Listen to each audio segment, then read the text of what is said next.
Hey guys, what's going on? Kevin Yates here. So I'm back with another video today about how to build muscle when you're 40 or older without injuring yourself. This is a very common thing that I've seen, particularly with men in their 40s, 50s, and older who want to get in shape, who want to build muscle, who want to get stronger, but they are plagued with like nagging shoulders, low back, knee problems that they, doctors and physical therapists and chiropractors and massage and all these different kind of solutions they try, but nobody can really resolve them. And what it comes down to really, what I found is, and I've done this for going on 20 years now, of helping people recover from these injuries and be able to train and perform and do things, whether it's in the gym, at work, or in life, without all the nagging aches and pains, right? And really kind of heal themselves. So I want to talk about kind of 5 key principles to help you do that. So you can build muscle, you can gain strength, you can do what you want to do, transform your body, get in better shape, whatever it is you want to do, run a marathon, play golf better, and stay pain-free in your 40s and beyond. So that's what this is about. So the first thing, this minus and plus, is it's thinking that less is more. And this is a common thing because, especially when you get started on a workout program, you might have the tendency, I know, like this was me and it still is me a lot. And I have to really kind of catch myself when I get in this mindset that I keep needing to do more, That could be like, we get gung-ho when we're trying to get in shape. So we want to go to the gym like every day, or we start putting in these longer workouts, right? You're going to work out for an hour or over an hour or whatever it might be, or we're trying to do more exercises, or everything is more. We're trying to work out harder, more intensity, more cardio, right? And really, you'd be best served. This really gets a lot of us in trouble because especially when you're over 40, you don't have the same capacity to recover from stress, and that includes workouts as a form of stress. You don't have the same ability to recover that you probably had in your teens or your 20s, right? So we really have to understand that we can get a lot better results by doing less, doing fewer things really well rather than trying to do more, right? Less is more. The second is balancing this PL, what I call your physiological load. That is basically a term to describe stress, okay? But in particular, it's looking at, you have to really identify all of the different types of stressors that you're taking on. So there are physical stressors, there are mental and emotional stressors, right? All stress, it adds up in the body, regardless of what kind of stress it is. So you can have stress from work, right? Having to work long hours, having to sit in business meetings, meeting with clients, traveling, commuting, the pressure of having to perform, having to get jobs done, doing presentations, whatever it might be. You can have stress from lack of sleep. Not getting enough sleep is a huge stressor. You can have stress from being in pain, like I talked about before, having physical pain in your body. You can have stress from financial issues. You can have stress from family stuff, relationships, right? The point is that all of these different types of stress add up in the body, and the more stress you are taking on, the less ability or the less capacity you have to recover from exercise. So the higher the stress is, or the more stress you're taking on, the lower the intensity and to some degree the frequency of your workouts needs to be, and vice versa. But you have to be really in tune and aware of where your physiological load is, okay? Number 3 is making what I call the 6 foundational movements should be the priority in your workout. So your foundational movements are the movements that we do in everyday life. These are all the movements that our bodies perform. They're either one of these movements or they're a variation of these movements. So you have a squat, you have a hinge, like a forward bending pattern. You have a single leg, like lunging and stepping.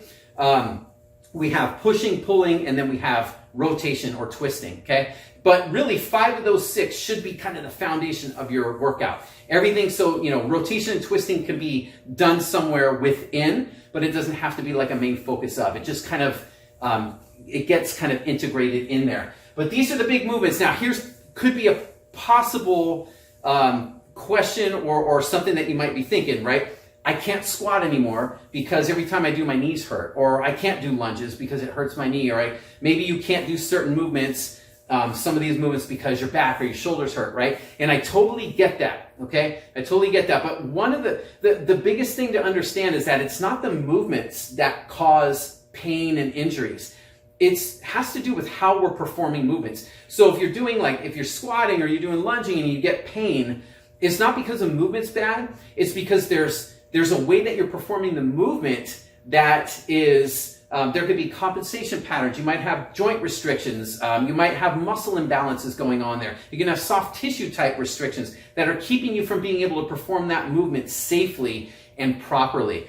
So, it's kind of almost like a practice makes perfect thing, right? You practice these movements, but you really need to identify what it is that's keeping you from being able to do these movements. Address that, and then that will help you get into doing these movements. But these are the key, because you can't avoid doing these movements. You can avoid them in the gym, but then that really makes you more susceptible to pain and injuries outside of the gym, because you're having to do these types of movements all the time, whether you recognize it or not. So the best bet, instead of avoiding it, which doesn't fix anything, is to really learn how to perform these movements safely and properly so that you do them pain-free. Then we have no machines. That's basically staying away from exercise machines. Yes, I know they feel safe. A lot of times we think that machines are safer than free weights and things like that. The problem with exercise machines is that, for one, they can lock you into kind of movement patterns and ranges of motion that might not be suitable for your body. They could be big things that stress your joints, tendons, and ligaments out. Another thing is that the machines, because they support you, they shut off the key muscles that are designed to stabilize and protect your body against pain and injuries. So when you shut those protection muscles off and you get out of the machine and you're going out in your everyday life around the house, maybe you're doing some work, maybe you're hitting 18 holes with your buddies on the weekend at the golf course, or maybe you're just doing work on the job, those muscles are shut off, and that leaves you very susceptible to pain and injuries. So stay off the machines. And then finally, movement mastery.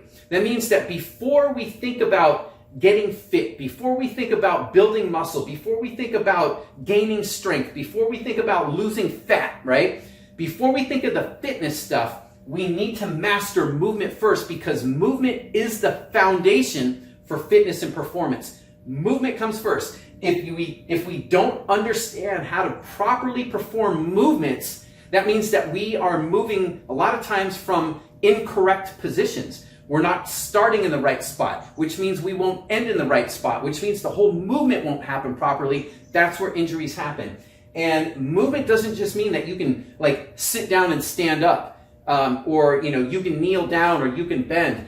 It doesn't mean that you've mastered the movement. Again, our bodies have a way of compensating through movement in order to get something done that we want to do. If I have to bend down to the ground to pick something up, even though I might not move properly, my body will figure out how to get down there by compensating. So I might increase stress to my knee joints or my ankles or my back in order to get down there and pick something up if my body needs to. That doesn't mean that I'm moving well. So we want to master movements. Again, movements do not cause pain. How we perform them is the problem. If you have pain with a particular movement, it's something in the way that you're performing it that's causing it. So again, if we identify where those problems exist, we can address those. And once we address them, the movements start to happen without pain. So I hope that this helps. These are kind of the 5 key principles. And again, these have nothing to do with how many reps you need to do, what exercise you need to do, how much weight should you use, how many sets do we do, right? Because none of that stuff matters. These are not in place, particularly when you're over 40. These things are huge, huge factors in being able to build muscle in your 40s and beyond, and to do it while staying pain-free for life. So I hope that helps. If you have any questions, feel free. Comment, type them below. Let me know how I can help you out, and I'll be sure to do a video sometime down the road. All right, that's it for me. Take care. Let me know how this works for you, and I'll talk to you next time.